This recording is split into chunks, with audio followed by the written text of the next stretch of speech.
Even though I have installed the SUSE Manager 4 code on my server, it is not yet ready to function as a SUMA server. I need to complete the SUMA setup procedure for this server to be fully functional. This demonstration walks you through the SUMA setup procedure, which is really a two-stage process using two different tools. You'll use either YAST2 from the command line or the YAST GUI tool if your SUMA server was installed in graphical mode to complete the initial configuration stage.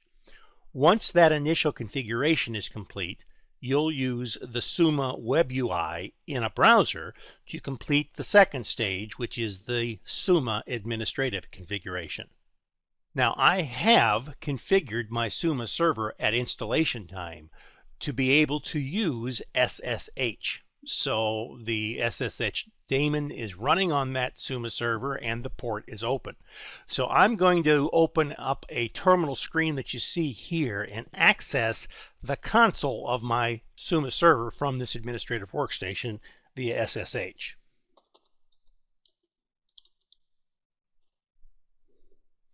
Put in the password for the root user of the SUMA server. And here I'm sitting at the console prompt of my SUMA server, which I installed in the last demonstration. Now, since my SUMA server is running in text mode, I need to use the YAST2 command line utility to go through the initial configuration stage. So let me invoke that from the command line here. So the command is YAST2 space SUSE manager _ setup. And the purpose of this initial configuration stage here is to first create the SUMA server's certificate, because that certificate is going to be used between the SUMA server and its clients and the SUMA server and any proxy servers that you install that communicate to this server. And then two, to configure the Postgres database user's credentials. So you'll notice that when you come into the utility, the default setup SUSE manager from scratch is selected, which is what I want to do. So I'm going to use the Alt-N keystroke to progress to the next screen. And this is the email address that you want the SUSE Manager server to send notifications to. So I'll go ahead and use this as the default, which is fine. And now here are the configuration specifics for the server's certificate that I need to enter. Organization, call it EX_corp. Organizational unit.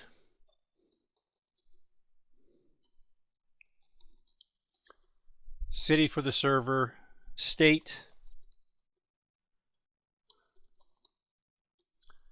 Now this next field, SSL password, this is really important to remember because any SUMA 4 proxy server that you install that you want to communicate with this SUMA server, you must specify this SSL password in order for the proxy to be able to communicate with this SUMA server.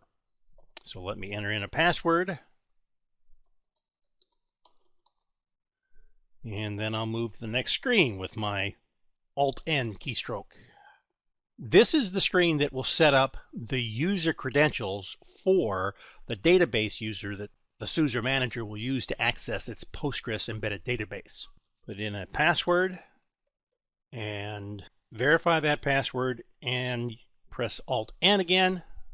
This particular dialog here is asking whether or not I want to run a script called SMGR211.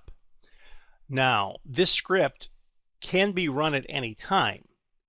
So I could choose to not run it now and then come back in later and run it. But I'm going to go ahead and run it now. Now, what this script is going to do, it'll create that certificate, put it in the certificate store.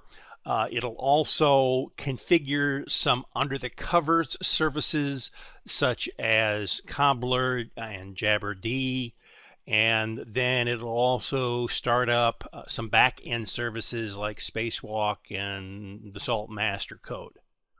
But I'll go ahead and run this now.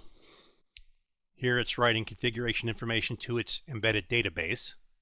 It's configuring Tomcat, Jabberd. You can see the certificates that it's generating based on the information I input, and it's starting some services now. So you see that the setup script is now complete. I'll use Alt-N to advance to the next screen.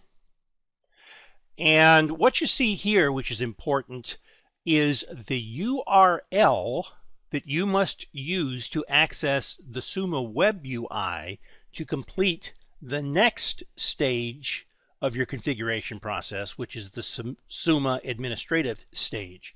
So this URL right here is what I'm going to put into my browser on this workstation to complete the second stage of my SUME server setup process. Now I'm ready to bring up a browser and put in that URL that you just saw specified at the last screen of the initial configuration stage.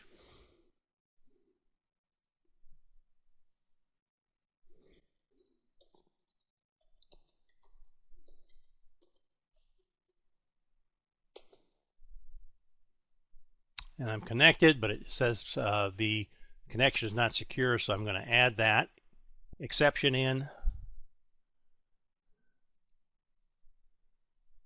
And here you see the opening screen for your SUME administrative configuration stage.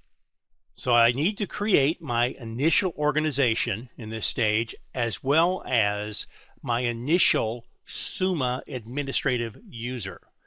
And then that user can be used to create other administrators as I see fit. So let me go ahead and create an organization name. I'll go ahead and use this as my login name. I configured another server from this browser, which is why that information was cached in the browser. But I'll go ahead and use it. Put in a password.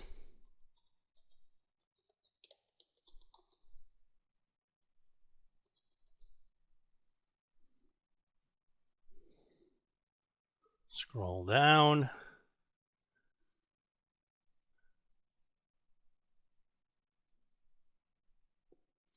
And here you see the message that this organization, EX_Corp, has been created successfully.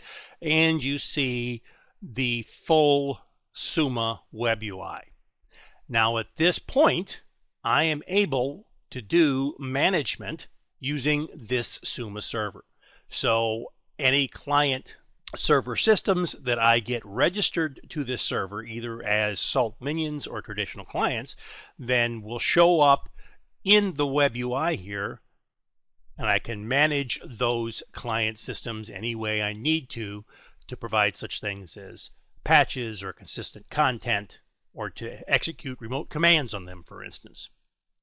So at this point, I have a fully functional SUSE Manager version 4 server.